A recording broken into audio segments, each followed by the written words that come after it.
បើកមកជុំកន្លងហើយបងអូនអើយឥឡូវឃើញឈ្មោះរោងចក្រនេះប៉ុណ្ណាប៉ុណ្ណៃក្នុងបុង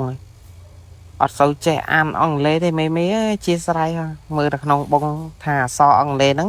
ដឹងអាទូយើងតម្លាក់ហ្នឹងហើយឥឡូវនេះចាំដល់ម៉ោងរោងចក្រសិនមិញសួរសាន់សុកថែមទៀតគាត់ថាហ្នឹងហើយអូខេអូនចាំម៉ោងរោងចក្រគាត់ចូលអស់សិតចាំយើងចូលកើតដោយសារតែពេញលេងហ្នឹងមិនទាន់ម៉ោង7ហ្នឹងទៅ6ជាងឥឡូវខ្ញុំមកដល់មុខរោងចក្របាទចាក់នឹងត្រូវហើយបងអូនគាត់ឲ្យទៅបត់ស្ដាំអូខេបងប្អូនឥឡូវសួរគាត់សិនគាត់មិញប្រាប់ថាបត់ស្ដាំ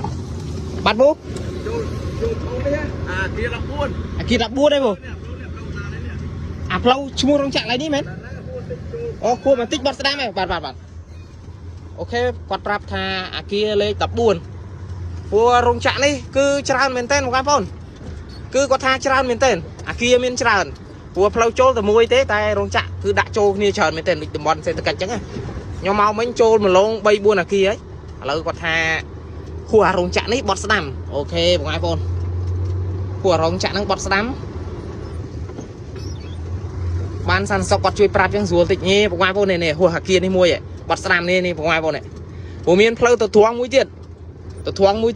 ហើយផ្លូវនេះគេលឿនអត់បានទេសត្វតែរោងចក្រអញ្ចឹងបងប្អូនអូពេញរោងចក្រហើយបងប្អូនអើយអាគារលេខ14អូអាគារច្រើនមែនតើបងប្អូនអើយនេះមកប្រឡោះរោងចក្រឡើង3 4ជាប់គ្នាទល់មុខគ្នានេះរោងចក្រច្រើនកន្លែងមែនតើមិនដឹងមួយណាមួយណីឥឡូវយើងមើលលេខរបស់យើងរោងចក្ររបស់យើងអាគារទី14បងប្អូនអាគារទី14មេបដាក់មកដល់បាទបើយើងឈប់ដល់ទៅផ្លូវគេណាបងប្អូនឈប់ដល់ទៅផ្លូវគេឥឡូវអែបនឹងសិននេះអែបនឹងសិនឲ្យមើលអាគារ14ទាំងអស់គ្នា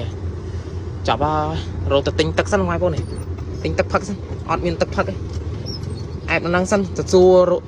សាន់សុកសិនអាគារទី14អូខេឥឡូវយើងអែបនឹងសិនហើយបងប្អូនចាំមើលរោងចក្រគាត់ចូលអស់រៀងទលាយតិចហើយយើងទៅសួរសាន់សុកថែមថាអាគារទី14មួយណែចាំមើលសួរគាត់អូខេអែបនឹងសិនហើយអូរោងចក្រហ្នឹងឈ្មោះដូចទៅក្នុងបុងដែរ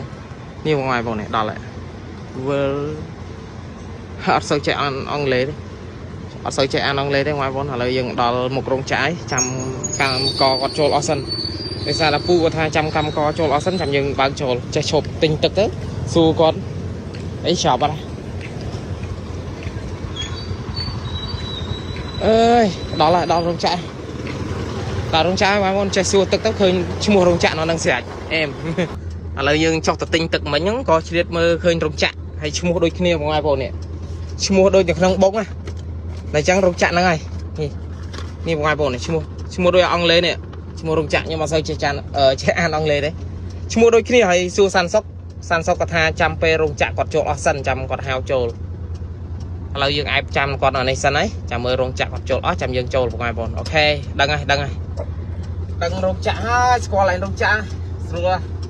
ស្មានខុសមេបជីមេបទៀតហើយបងប្អូនអើយឥឡូវយើងចូលផ្លូវត្រូវហើយជីមេបក៏ដាក់ច្បាស់ដែរអត់ចាញ់បោកទៀតទេ